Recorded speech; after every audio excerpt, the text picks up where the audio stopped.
слънцезащита, която трае 10 часа. Да, бе, да.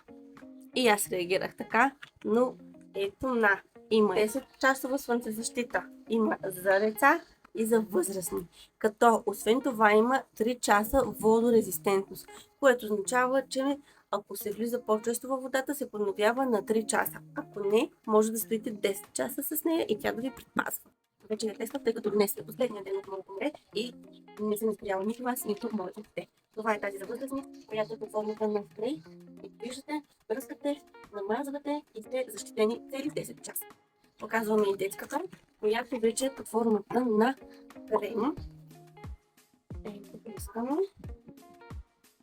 и размазваме хубавичко. Да, в началото е малко беличко, обаче после виждате попива и се скрива. Определено много добре пази, защото тази година не изгоря детето, не му се получиха червени точки или някаква алергия от слънцето, подходяща за чувствителна кожа. Алергично тестване за алергична кожа. А тук на кутийката дори е отбелязано къде колко трябва да се намазва при децата. Също така колко помпички, в зависимост от това колко е голямо детето и какви килограми. Определено съм впечатлена и доволна. Хайде да скоро отивам да се радвам на последните часове на море.